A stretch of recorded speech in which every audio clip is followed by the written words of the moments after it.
Good evening. This is Stedman Fry, along with my co-host Amanda Goodman-Berry and Flex McGee, with Delta Workers Unite, the Working Class Podcast, your newest resource for news, updates, and information on the State of the Union drive and how you can get involved. We'll bring you interviews and stories from workers just like you and us who want to share happenings as they see them. We'll also be debunking the falsehoods and misconceptions about the union and giving you the tools to do the same. Please remember to like, share, subscribe, and hit the notification bell so that you will know when we post or go live. Thank you.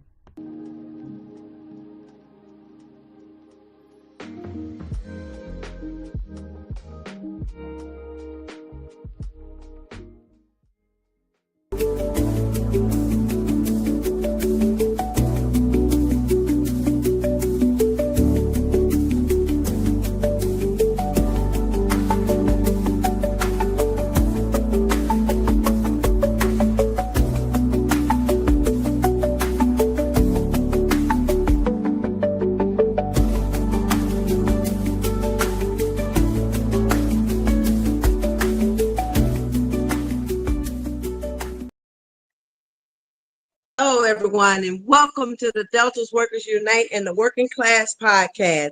I'm so glad to be back to see you guys. Last week we had a little bit of work schedule. Flex, don't start with me this early in the show.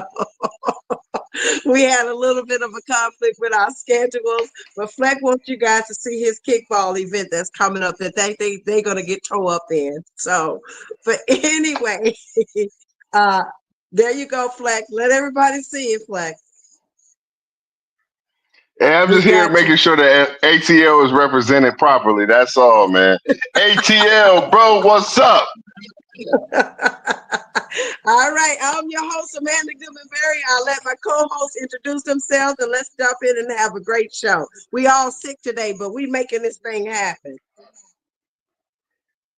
Hey, Stedman Fry here in Detroit. Glad to be back, joined by my two co-hosts. Hope to give you an exciting and informative show as always. Hey, what's good, everybody? Flex McGee, Atlanta. You know what it is. We got a kickball event coming up. You probably seen these everywhere. We get ready to have a beautiful time. We're going to get some other airlines out there. You'll be able to talk to each other. I am sponsored, man. We get ready to have a great time, man. Let me make sure you see both sides of this flyer. Just in case you need to, scan something, you know what I'm saying? So you know if you want to register, if you want to play. Like, yo, on the real, I wasn't even planning on playing. I'm going to be honest with y'all. I wasn't planning on playing. But there's a lot of people that's been talking greasy, like, I ain't got that athletic ability to come out here and play, man. I'm thinking I might play. I was going to host an event and do all of that stuff. But if I got to get out here and start kicking balls, man, it's home run. I'm the home run king. And anything I do, man, I'm gonna be the champ. Y'all already know. And just for any station out there that was planning on sabotaging us and trying to stick in here and jump in, and you're not beating Atlanta, man. We are the best. The rest of y'all is fighting for number 2, and we Ricky Bobby in this thing. You know what I'm saying? Second place is the first loser. Minneapolis. Atlanta, baby, we here. ATL. Minneapolis gonna whoop that ass. That's all I'm gonna say. I might have to try to show up and show out. You know, I got to represent for my Tigers. We in first place. So what we do? Hey, let me tell y'all something for real that happened today. I came through and I dropped some. So we got a spot, man. I'm a highlighter, man. I'm a highlighter. So I went to B South Ramp today, and I just dropped a couple joints off to let people know what was going on. And they was like, "Yo, we could register a whole team, just us." Now, I come from B South. I come from all over the Atlanta airport. I come from B South. Like that's one of my real first Delta homes, like place where I could always go and feel love. And them cats was like, nobody's rocking with us. And I was like, I felt some kind of way because I want to join because B South is like a home for me. But at the same time, I don't want to be. I can't pick sides in Atlanta. You know what I'm saying? Because I don't work there no more, but I come from that. But yo, listen, B South, if y'all hear me and y'all join and y'all have a team for you, you know I'm gonna be pulling for y'all. I might even cheat for y'all a little bit, just so y'all know. Flex, you something else. You something else. All right, man, we got that out the way. We're gonna come back, we're gonna double back on that because this is gonna be fun, it's gonna be exciting, man. And this is something we can call our own, and we're gonna get busy, but Flex, you're gonna get that you know what, kicked around. You know what I'm talking about. That piece right there. Ain't nobody in Minneapolis getting ready to out athletic us in Atlanta. Detroit, I love y'all. Y'all build cars. Minneapolis, y'all are American Express. Y'all give credit. In Atlanta, we put in work. Well, I'm from the South. I don't know why you call it. I just work in Minneapolis, dude. Y'all know where the hands get dirty at in the system. If Atlanta don't make it, the whole system fails. So Atlanta, what's up? ATL, what's up? Yo, I'm excited about today. Let's get it in. All right, let's get this thing kicked off because Bro Stedman over there, you know, he'll be working on 4 and 5 different things. We got to keep him over here with us today. Always. So we're gonna jump right into the show. So Stedman, pre-show, you and I, we were all talking about the Delta dividends and how Delta was getting 15 cents per dividend, and now they're 18% per dividend. Can you talk about what that sounds like to the workers who truly don't understand like the numbers? Can you do a run through on that, on how it applies and who it applies to? Yeah, so I'll just read briefly from NASDAQ.com. I'll post a link to this in the description. So if anybody else wants to read this article, there's a bit of a typo in the article. It says 18.75 per share, which would be $18 per share. They're not doing that. It's 18.75 cent per share. So rounded up, I'll just say 19 cent per share. But the title of the article is Delta Airlines cheers investors with a 25% hike in quarterly dividend. And it says, in a shareholder-friendly move, Delta Airlines, Inc. Board of Directors approved a dividend hike of 25%, thereby raising its quarterly cash dividend to $18.75 per share, 75 cents annualized, from 15 cents, 60 cent annualized. The raised dividend will be paid on August 21st, 2025 to stockholders of record at the close of business on July 31st, 2025. The move reflects Delta's intention to utilize free cash to enhance its shareholders' returns. So using free cash to enhance shareholders' returns and not the workers. But I want to go down and read a little more, and I want to try to break down some of this just a little bit. Delta has been consistently making efforts to reward, and I can pull this up too.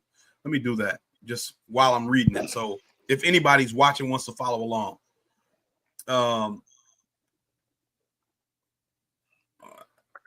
so let's see. So it's good job, Fry. Yeah, thanks. So Delta has been consistently making efforts to reward its shareholders, which is encouraging. We would like to remind investors that this move marks Delta's second dividend increase after the company renewed its dividend policy in June 2023 with a dividend payment of 10 cents per share. The first dividend increase post dividend renewal was announced in June 2024, and they suspended dividends during the pandemic. A little bit more I want to read because this part I think is really important, and this is kind of how I want to bring this into the employees and how this affects us. Dividend paying stocks provide, I'm reading here, dividend paying stocks provide a solid income stream and have fewer chances of experiencing wild price swings. Dividend stocks like Delta are safe bets for creating wealth, as the payouts generally act as a hedge against economic uncertainty like the current scenario. And the last part, it mentions some other dividend hikes by transportation companies. One that stuck out to me was FedEx. So FedEx increased its dividend payouts by 5%. FedEx is non-union. UPS is union. So I don't know if Landstar is unionized. I don't know if Expeditors International of Washington is unionized. But I know that FedEx is not unionized. And so what I wanted to say is essentially what this does is that it allows the board and investors, because the board is invested in the company, they receive stock options. I'm going to share this tab and then I'll stop sharing. But it allows them to receive money through ownership of stock without having to sell stock. So here you can see our CEO, Ed, has a net worth of approximately, this just includes this Delta stock, approximately as of June 29th, 2025, of $22 million. The stock, he has approximately 439,000 shares valued at about $49 per share, total value of $22 million. So if we just put 75 cents per share of an annualized payout of dividends, that would be roughly, did the math on it earlier. That would be roughly, I think it was $360,000 that he would receive. And so with this 25% increase, you've given shareholders, the board, investors, a 25% increase in pay, right? Because they're retaining this stock. But you got a 4% raise. Is that fair? Does that make sense, right? Could the company have better allocated money, maybe given themselves a 20% raise and allocated another 5%, however they had to do that math, to give us a 9% or 10% raise like I have been advocating for on this channel, right? These are the kind of ways we have to look at this, and I want to give it to Flex or Amanda to kind of bring more about how this affects the workers, right? You've given the shareholders and the board, because the board are shareholders. We don't typically think about them that way as external shareholders, but Ed is compensated through stock. I have always in our description, pay watch from AFL-CIO. You can see how he's compensated, and his base pay is a small fraction of the $34 million that he made in 2023, right? His stock compensation is a large portion of that. So, I'll pass it over because I know I can be long-winded. Oh, I didn't even share the screen. I was talking and didn't even pull it up. But you don't have to. It's all good. They heard it. They heard you. You did a good job on explaining that. Flex, did you want to expand on that a little bit, on what that looks like for the Delta workers as of us receiving only 4%, and the CEO is receiving buku money that we would probably never make in 2 to 3 years of what he's making in just a monthly fee? No, I don't have a problem speaking on that. And if you can give me a second to kind of highlight what I'm saying, I'd appreciate it. The thing that I want to actually like speak about is the sweat equity that we have in this company. Like, we are really the people on the ground level doing the work, regardless if you're cleaning a plane, fixing a plane, flying a plane, loading a plane, boarding a plane. I want to talk specifically to those individuals. We got to remember that, like, the money that's made, like, we are compensated for what it is we do, but we are also undercompensated for what it is we do at the level that we do it. We are high level professionals. Now, sometimes we look around and we say, hey, man, these post-COVID guys are different from us. And they are, because they didn't get the same quality time that we got to actually be brought into the game and understand what it is we're doing. But they're still a part of what we do. You know what I'm saying? And we're not compensated for properly, in my opinion, for the high quality performances that we've been producing. That's really the problem. The problem isn't just that we don't make the most in the industry. The problem is that we got terrible insurance. The problem is that we don't have proper sick time. The problem is that if you get hurt, you have to, like, our problems actually come up when we have a problem. And that's what people, excuse me, like Amanda said earlier, we all kind of got a little cold right now. Our problem is that we're not compensated when we need to be compensated.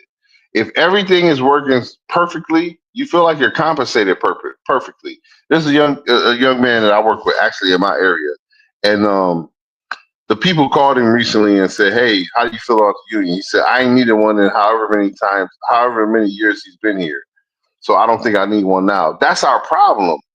Our problem is, like, you don't think you need a union, you don't think you need a voice, you don't think you need any of this until actually you realize you don't have it. So one of the things that I think we really need to highlight when we start talking about all of this stuff in compensation, I know this, I'm kind of veering away from compensation because of what, like, Ed Bastian and them against, but Ed Bastian don't have a problem with the stuff we talking about. Ed Bastian ain't worried about if it's chicken or steak tonight. Ed Bastian ain't worried about, like, if something happens to me, if he trips down the stairs and he can't, like, work the next day, he's not worried about that. But we are.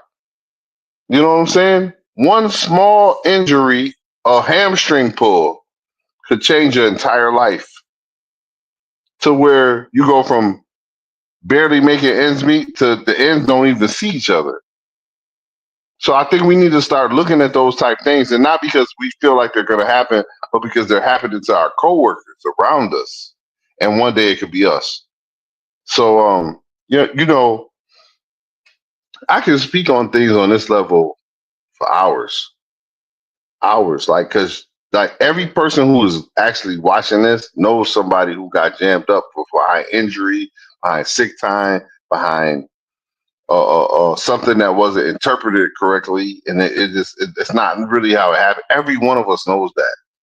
So I could really talk about this forever, but I want people to actually comment in the comments about the times that they had those situations. I want to start making this known to other Delta workers who read this and see this and who are in our comments. And the stuff that we're talking about is very important, but you got to realize that how it affects you.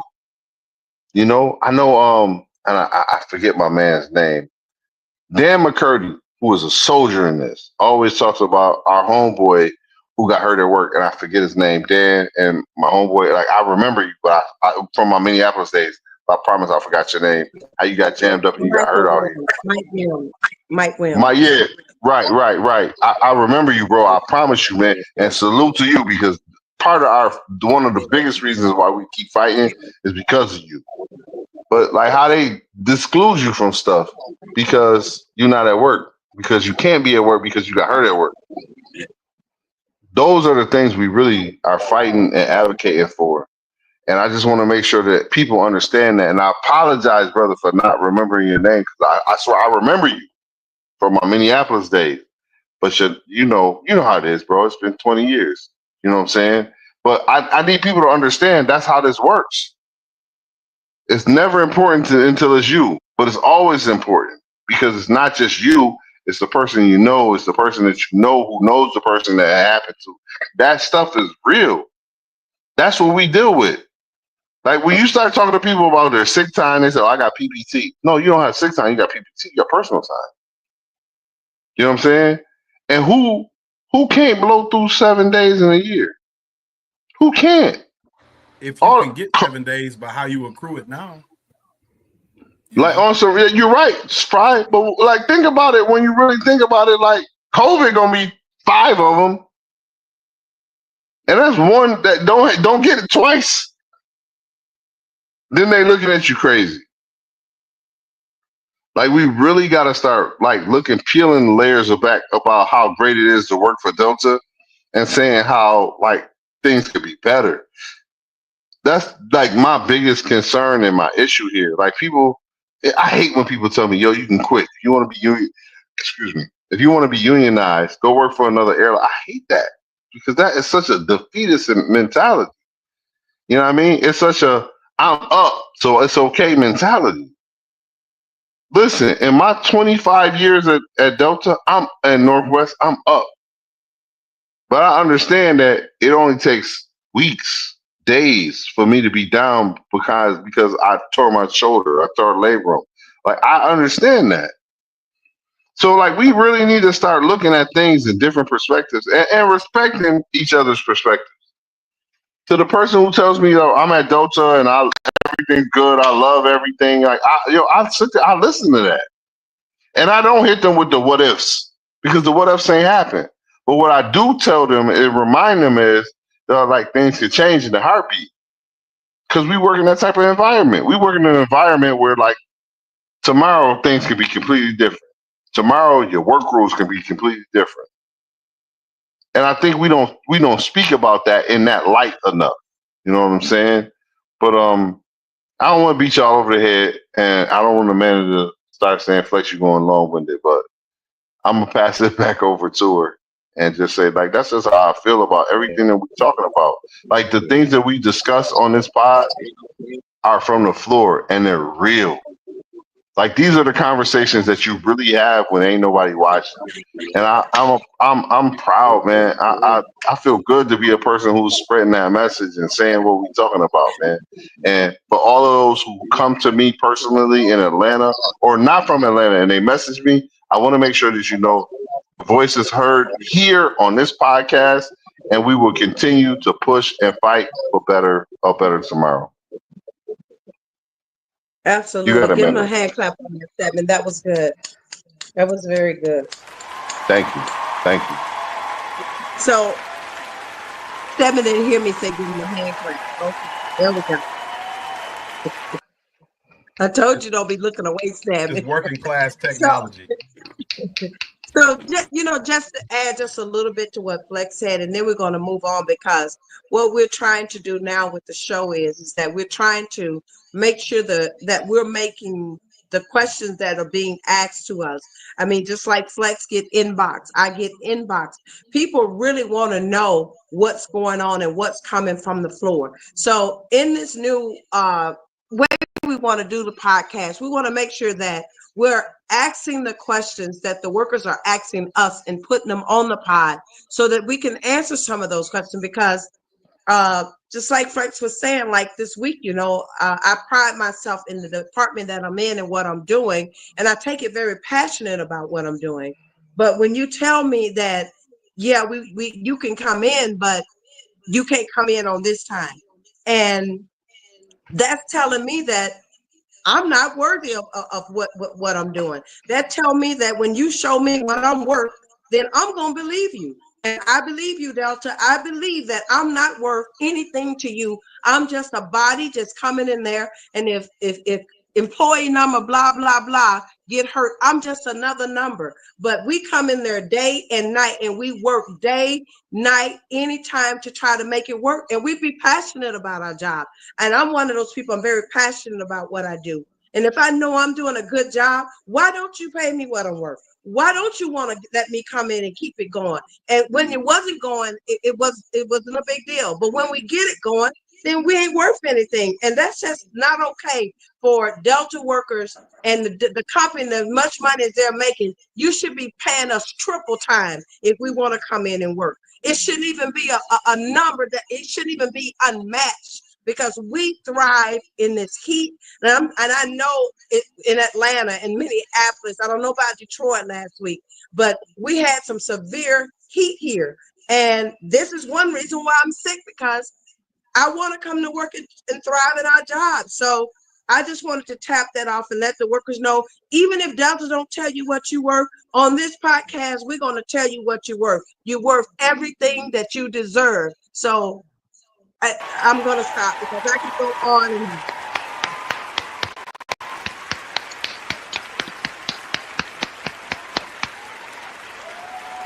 So Flex say, Nicole say, all right. So coming from the Nicole floor, say, does Nicole say? as Nicole All say, right. So we gonna come straight from the floor in Minneapolis. This is a question that was asked to me last week. If we should get unionized, would it be possible for the fact that we're working check to check, we're barely making it, and we're barely buying groceries, we're barely buying gas, we're barely paying rent? And these are real questions, Delta, and I want you to hear this, Delta Airlines, because our workers should not be struggling and worrying about what we can do. So coming from the floor, here was the question.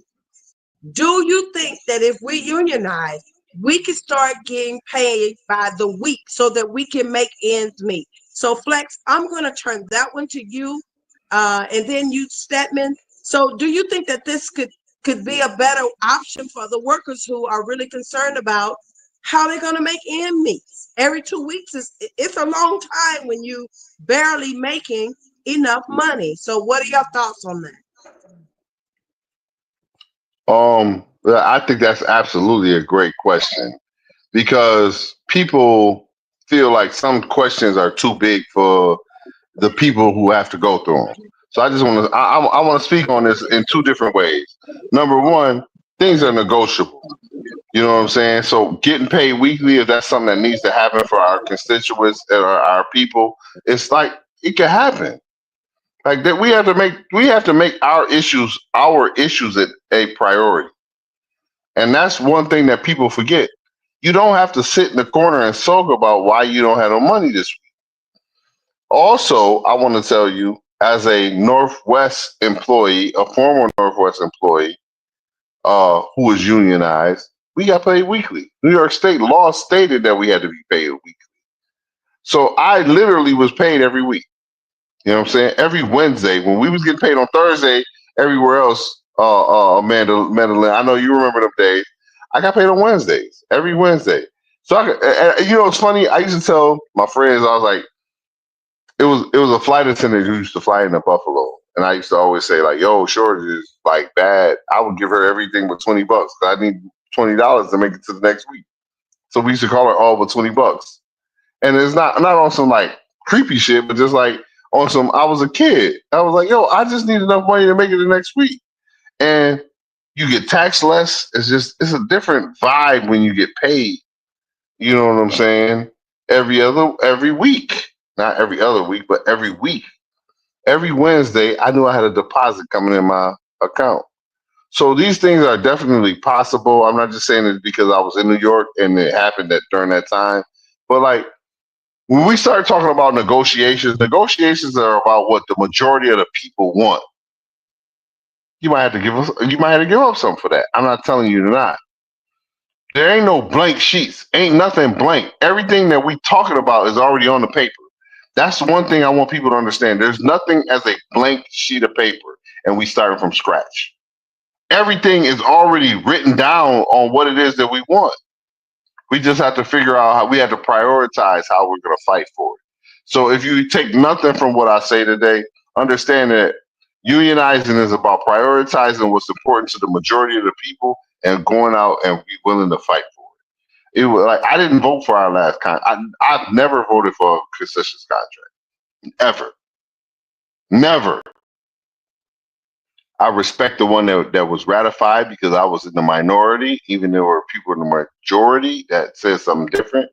But I've always had a say in it.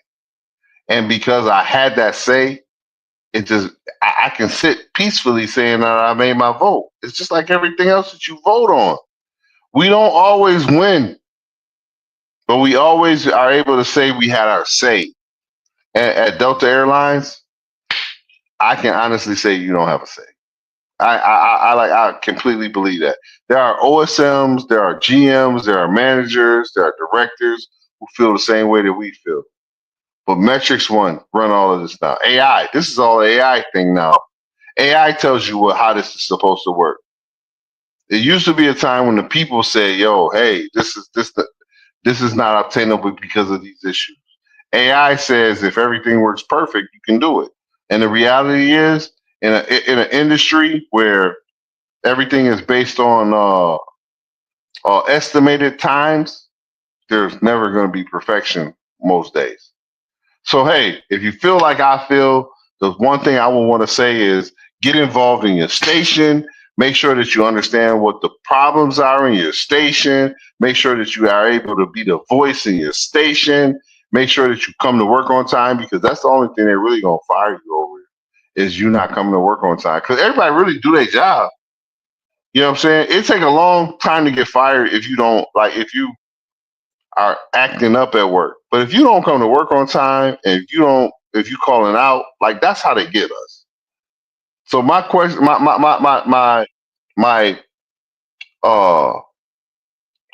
am I looking to say? My challenge to the people out here who have told me I've signed a car every year for the past 20 years, or I've always been a supporter of the unions, is you're not gonna get fired as long as you come to work on time and do what you're supposed to do. So I would actually ask every person who feels like they do that to just get involved in your city. Because if I'm telling you, if we can turn around and get the car, they're not going to beat us. They can't beat us. Their plan is that we can't get enough cars. But if we sign the cars, and they're not going to beat us. And we're going to be the best in the industry because we are the best in the industry. So I just would like to make sure that people understand that. Yo, the best in the industry deserve the best industry in the industry, and that's you. You just don't realize it yet. The reason why they don't say nothing to the people who stand out is because they come to work on time. The only thing, if you really think about it, everybody at Delta, if you come to work on time and you don't call out, you don't have no attendance issues, they don't mess with you. And I just told somebody today, the hardest thing when I was a union rep to defend was the person who don't want to come to work or can't come to work on time. I got to go beg them people to get to keep you because you don't want to come to work. But every person who had a real issue, we was able to, there's a protocol for that.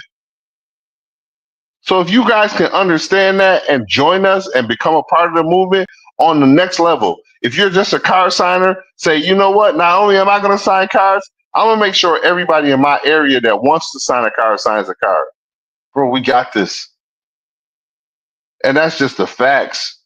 We collected 10,000 cards over a 20-month period. And I know I keep upping it, but it's like 16, 17, 18. We got to do it in 12. If we collected 10,000 cards, if we get all 10,000 cards to re-sign, we're there. We're going to be able to absolutely do what we need to do. Like that, this is obtainable. And that's why I keep in it myself. I'm not going to tell you it hasn't been frustrating. I'm not going to tell you I'm tired of asking the same person to sign. Hey, Tim, I'm tired of asking you to sign a card. I get it. And you're tired of signing cards. But that's what it takes. So if people can understand that this is what it is that it's going to take for us to get over the hump, and you already come to work on time. You already are doing everything that you need to do. There's no reason to think they're going to fire you. They don't have no reason to. And we can actually push this through to the next level. So I would just want to say, I'm sorry for getting so long-winded, first of all. But I just would like to say that, yo, listen, it's so obtainable and it's so right there and we're so close to it that all you have to do is a little bit. If all of us do a little bit of lifting, we can pick this whole thing up, push it to the next level. We signed 10,000 cars out of probably 19,000 people. We just got to go ahead and do it one more time together and collectively. And it's over. We're not going to lose. We're not going to lose. They're going to have to give us the world for us to lose. And I'm not saying they won't. But if we really want what we're saying that we want, now is the time to do it. You know what I'm saying? So anybody who sees this, man, hey, I just want to tell y'all, it's very doable. We're still working. Regardless of what you've heard in the past, we're it's happening. It's literally happening around you. Starting July 1st, we got National Car Signing Month, and it's gonna go down. And like, yo, it's time to do something historic and special. So I apologize for going long to my people. But like, yo, we're there. Collectively, we are there. Like Amanda, Fry, I've known y'all for a long time. Amanda, you know me since I was a little kid. So, like, yeah, I know you know how I feel about this. And Fry, like, when we met each other, like, you know, I've been all about this. Like, yo, this is everything that we did 20 years ago, Amanda, and everything we did, you know, 13, 14 years ago, Fry. This is the culmination of it. This is the reason why we did it, because people understand that we can move forward. And I appreciate you all.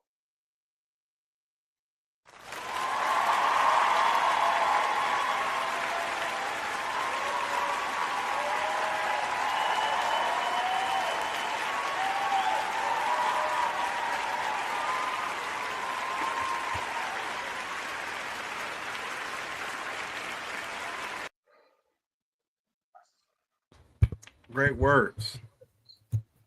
Me, Amanda. Okay. Are you speaking, Statman?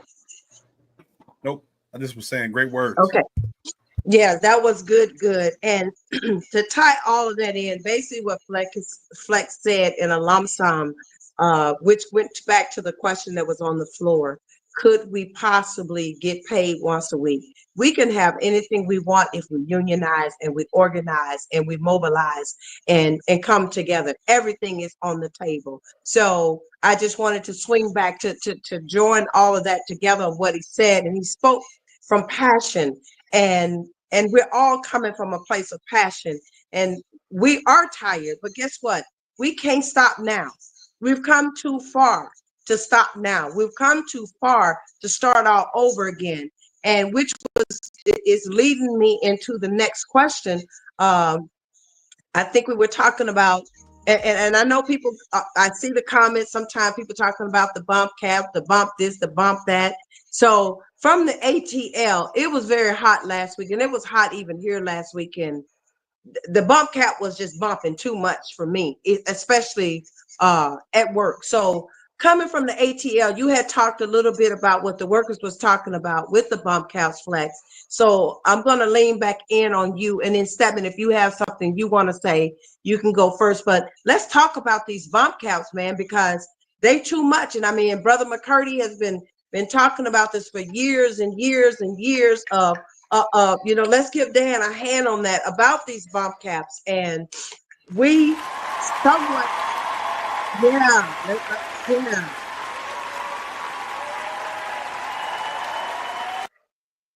I mean, and so I'm gonna let Flex take it, but I want to say to leadership, Ed, you ain't wearing no bump cap in your office. You ain't wearing no bump cap going to no meetings. If the bump caps is that important, then everybody need to have a bump cap on, no matter where you going and no matter where you at, have a bump cap on. You know, a couple of weeks ago, and I'm gonna say this and I'll turn it over to you, Flex. We had something going on with the belt system. And where I sit at and work at is a green line. So behind that line where I sit at, I really don't have to wear a bump cap. So I just stepped out of the line to look at what one of the workers was showing me, and one of the GM tapped me. He was more concerned about my bump cap than being concerned about me. So I said, I'm sorry, I apologize. It's over there. I put it on my head, but it was less than a step from me. You understand what I'm saying? And the only reason why the bump cap was off my head, because I was in a non-working area that stepped just like one step into a working area, but it was hot. I mean, I'll let you take it, Flex, because I'll go on and on about that bump cap. So tell me what's talking about on the floor in Atlanta about the bump caps. Straight from the floor. People hate the bump caps. And I'm not saying that they don't metric wise for the company say, hey, well, this stop this, that, there, and the third. But the problem with us in Atlanta is we're police different. And that's really the biggest issue. Mechanics ride around, they don't follow none of the rules that they tell us they have to follow. The rules that are the same for everybody. They don't stop at red lines, they don't wear bump caps, they don't, like, they can drive under planes that they're not working under. All of the rules that they like on the real, I'm gonna be honest. The way I feel as a black man in my community is how I feel as the same person at work, as a rep agent at work. Like rules apply to me differently than they apply to other people. And that's not a Hold color on. thing. It's just yeah. Go ahead, do what you're gonna do. Pause right there. That's what. Yeah, Say that. yeah, because I like this is a problem for me. Like this is one of my bigger problems at work. One of my bigger problems at work, and I don't hate to because it's my experience in the world. But I don't make the thing like make things sound racial or anything, but they pick and choose who they apply the pressure and the rules to. We literally have mechanics walking around, and I say this because I'm gonna say it. They don't have they walk around with AirPods in their ears all day. But if a rep agent is out there with something in an AirPod in their ear, like it's a level. You going up. It's a write up. That the rules are not applicable the same to everybody. That's a problem for me. And there's a reason why it's a problem because we're not unionized. We don't have a say. For certain things, it's cut and dry. If you walk outside, you got the AirPod in your ear and you're doing certain things, they write you up. But you can look and point at somebody who didn't stop at the red line, has an AirPod in his ear, and on top of that, doesn't have a bump cap on, and he's riding through the operation, and there's nothing going to be said to him. And what they're going to say is a different department. Like like this is the black community in a whole for me. For me, this is what we deal with in society every day, and now it's infiltrated my workplace. Bump caps are. I don't want to make it seem like they're not essential or they're not making a plus, but a manager can ride around in a truck with no hat on his head, and it's not a problem, and he can be on the phone. But I can't ride around. I can't sit at a gate without my hat on. I've had OSMs coming up to me when I haven't had my hat on, and where's your hat? Where's your bump cap? It's literally sitting next to me, and I took it off my head because I was hot.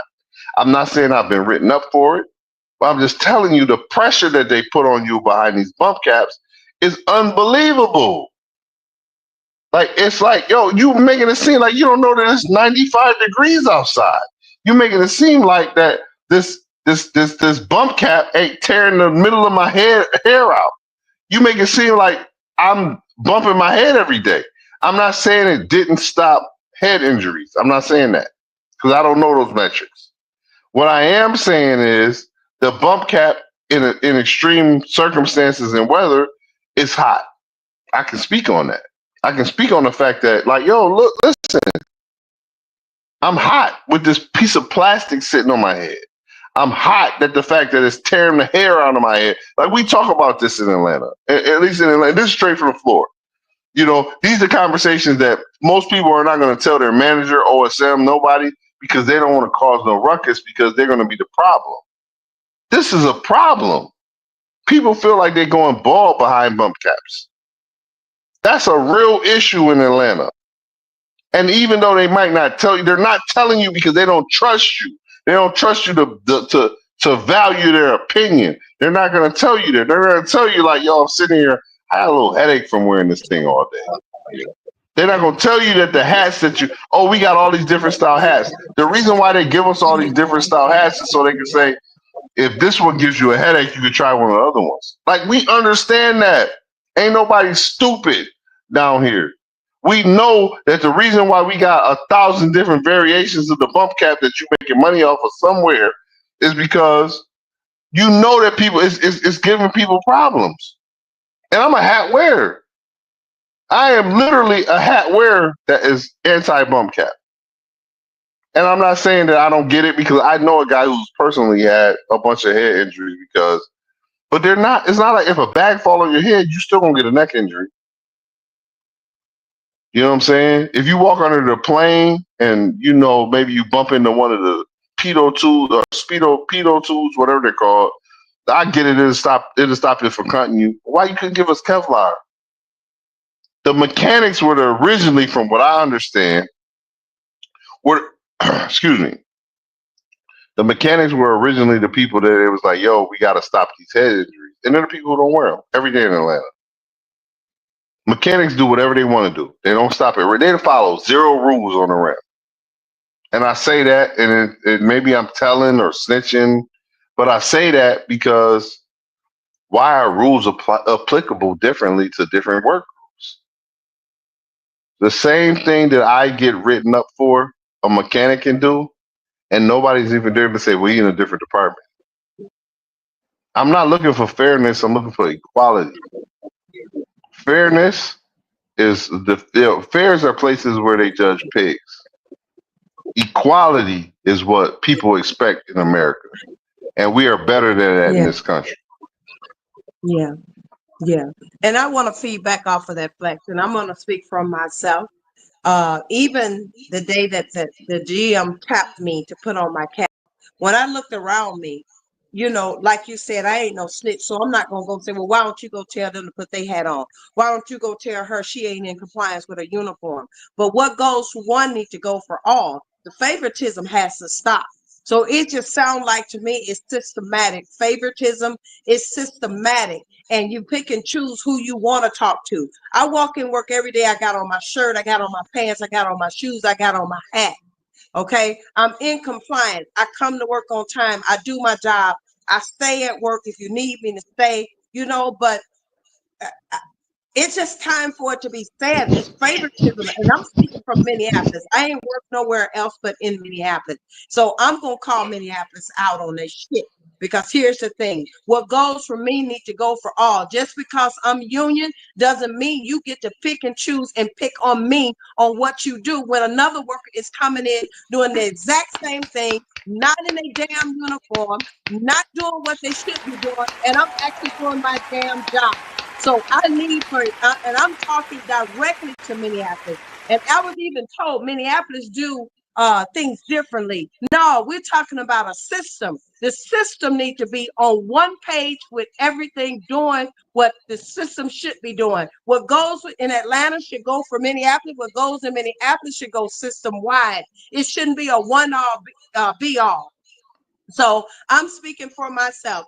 I am so sick of the favoritism in Minneapolis, Minnesota, Delta Airlines. So, Stephen, because I will go on and on because I have lived through 28 years of favoritism and a lot of racism, and I'm sick of the shit. And it's gonna stop now. They're gonna have to stop it now. So I'll pass it over because when I get to talking about this, I'm very passionate about it because I've had to come into work and do my job and see people sit down and don't do their job. So people talk about the union take care of lazy people. No, they don't.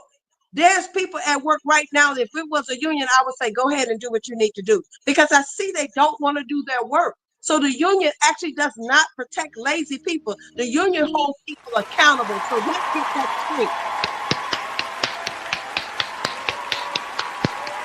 straight. Hey, let me jump in, Mandolin, real quick. If unions protect lazy people, who's protecting the lazy people now? Delta. That's it. That's Delta. It. There's no accountability in our job. No, because none. I watch people do nothing. I'm talking about nothing. And they say to me, well, Delta tell me that this is what we can do and this is what we can do. The union not going to tell you that. The union is not going to endorse laziness. The union is not going to endorse you not coming to work. The union will, like you said earlier, Flex, we will not endorse that behavior. We want to see you work. We want to see you come to work. We want to see us make money. We want to see us have great benefits. But the rules need to apply across the board. And that's the bottom line. That's the bottom line. So I'm going to stop. Come on, man. Give it up for Mandolin.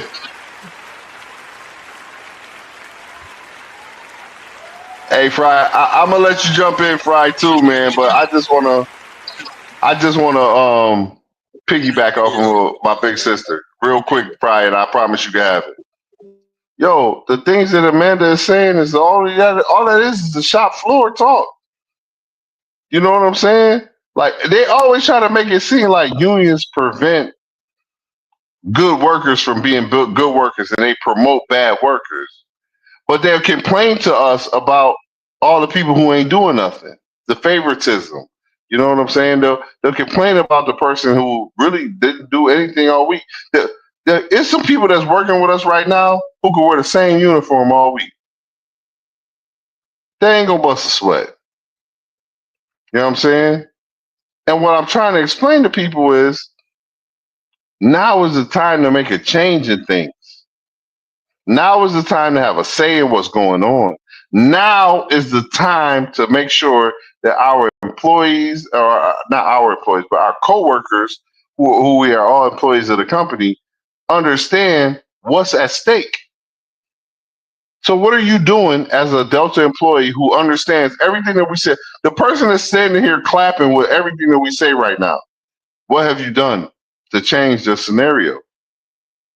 You know what I'm saying? I'm not saying you got to be as vocal as the three of us, but what you do have to do is put in whatever the effort is that it is that you can put it in your area, in whatever city you are, to make sure that people understand that, like, no, this can change. It's not just one or two people. We all got the same feelings, but at the end of the day, we got to get past this profit sharing hoax. That's my opinion. The profit sharing hoax that you can't make good profit sharing and get paid good. Like it's a hoax. So anybody that's listening to this, please reach out, just comment. You know what I mean? Even if you don't agree with me, you can still comment, because everybody who know me know that I rock with the people who say we don't need no union. I rock with them, especially if you work. If you're a worker that says we don't need, if you're a non-worker, I know why you're saying it, and I'm gonna tell you that. But for the workers who say we don't need no union because they can't help us, comment, like, subscribe, share, like, tell us, talk to us, because we can bridge this gap and we can make a workplace better for all of us.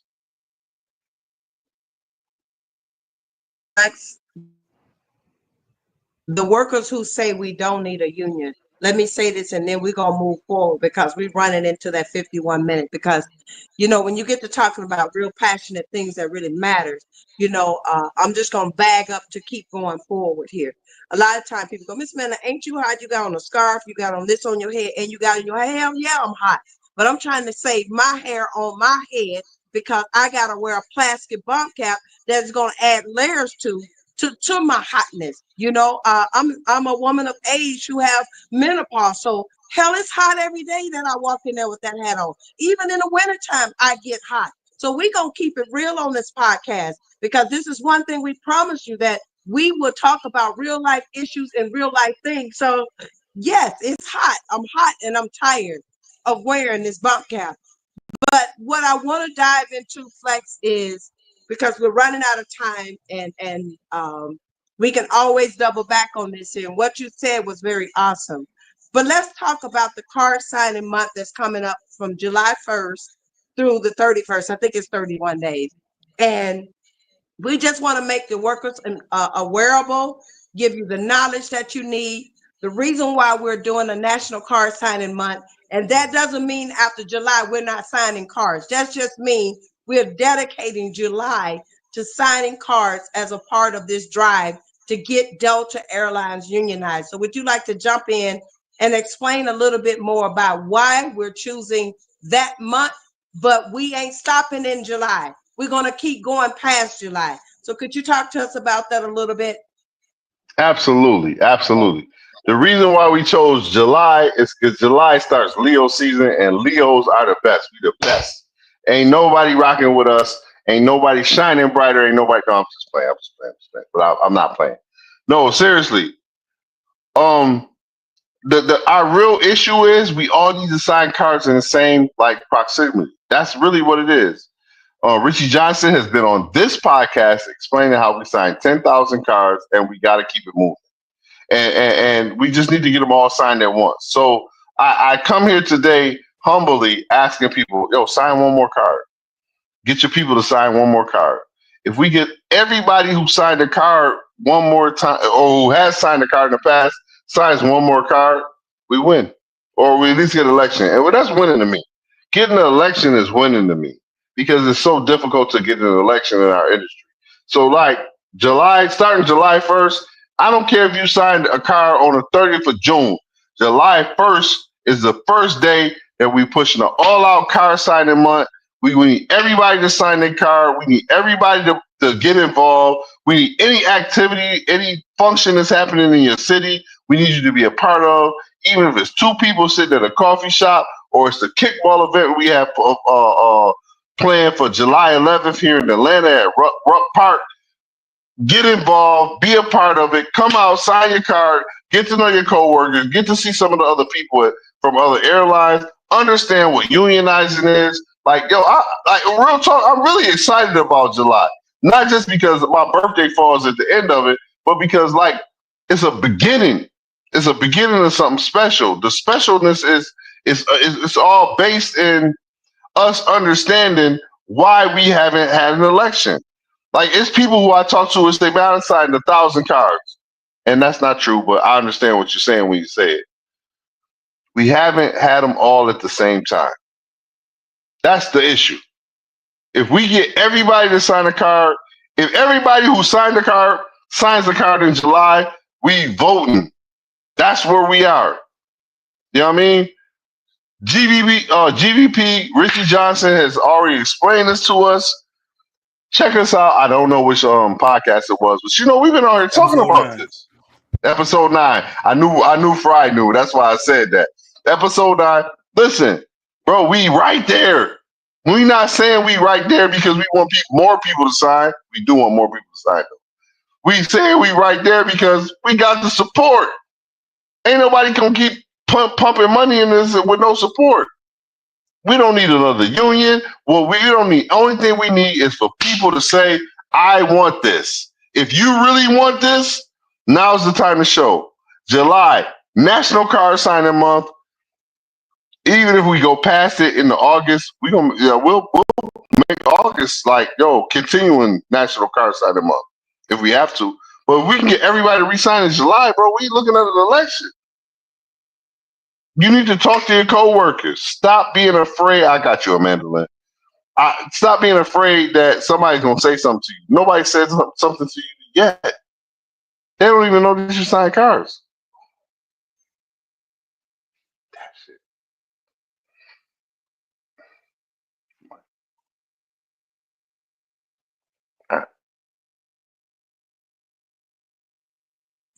Are you done, Flex? Okay, so I think Flex is muted. So what I want to tie this into is that we're not doing this by a red party or blue party. We're not doing this by anything political. This is about your livelihood. This is about getting more. This is about holding Delta accountable. This is about having a seat at the table. This has nothing to do with what you voted and how you voted. The vote that we're talking about is the vote that you vote for this union, so that we can get more pay, so that we can get better benefits, so that we can have a better life. So this is the vote that we're talking about. So all of that other stuff, it don't matter. We're asking the workers to come together. The workers has to come together so that this can be a one all, be all. And we can do this because I talk to you every day. Everyone is fed up with things that are going on at Delta.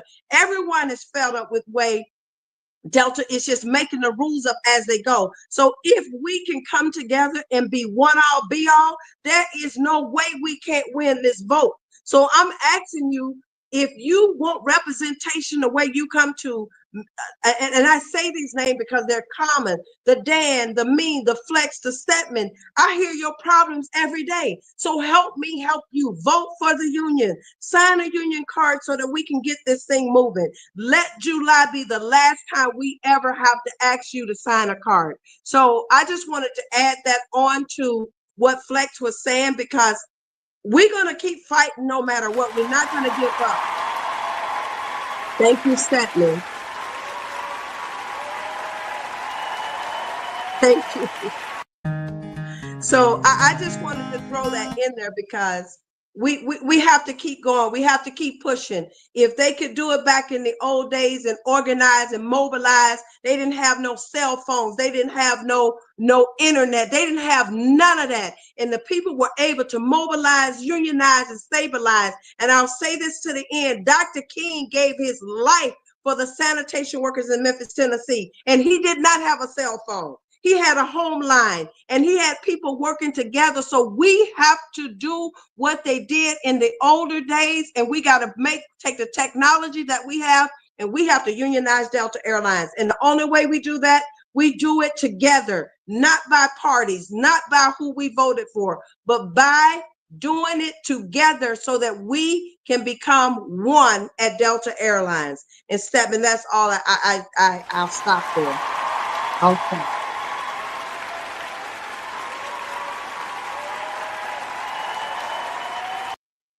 Well, I'll keep my comments brief.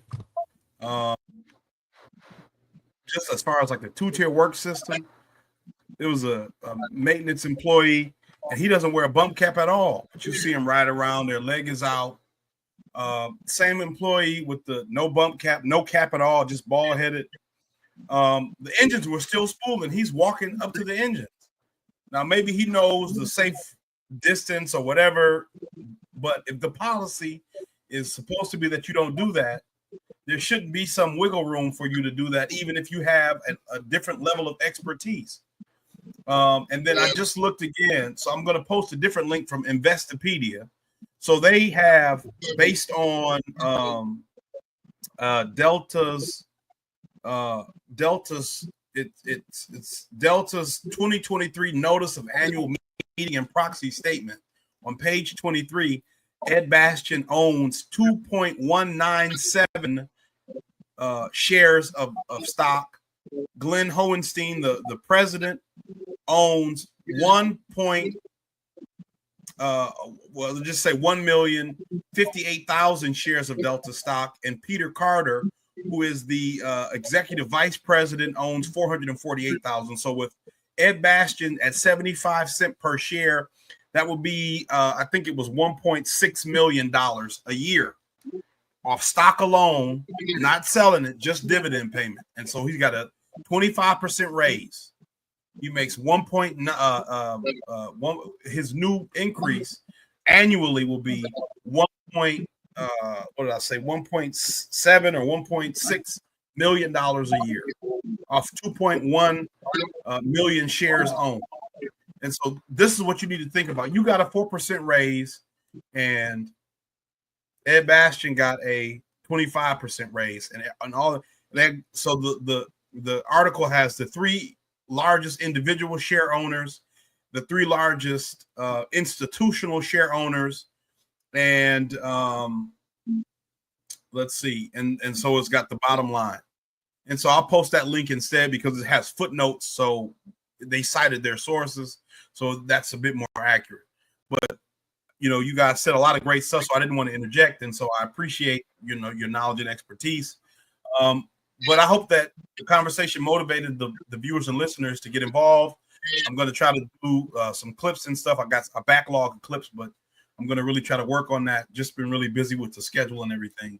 And as far as the bump caps, my biggest question, and I've got it on the scrolling banner, off and on throughout the show, is that safe? Is it safer for me to pass out because I'm wearing a hat when it's 90 plus degrees? Or is it safer for me to bump my head? Potentially, right? What's safer? And this is the kind of question. There's no wiggle room for the ramp employee. I can't take my cap off for even a second outside, even if it's hot, right? I can't even take it off for a second. There's no wiggle room. There's nobody in a management position who's empowered to make the decision or who has the discretion to say, hey, it's really hot out. The workers are out here. We're not giving them adequate hydration. We're not giving them adequate rest away from the sun, away from this heat. So, sometimes they're going to have to take this cap off, at least if they're not active in the operation, even if they're outside. There's no discretion.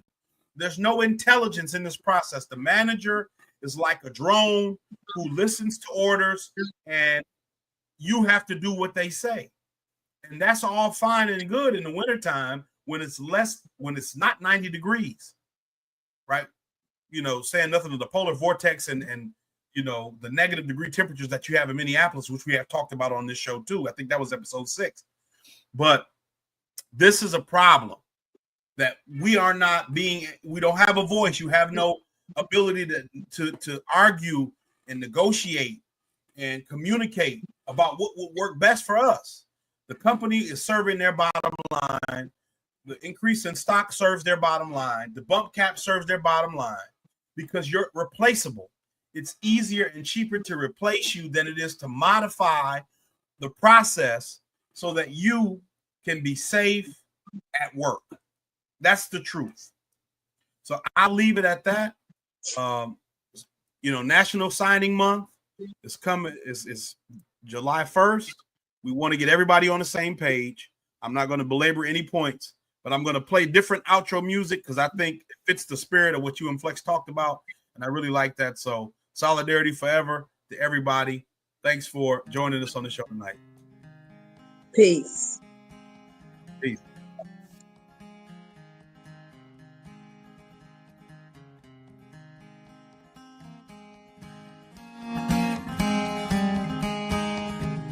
When the union's inspiration through the workers' blood shall run, there can be no power greater anywhere beneath the sun. Yet what force on earth is weaker than the feeble strength of one? But the union makes us strong.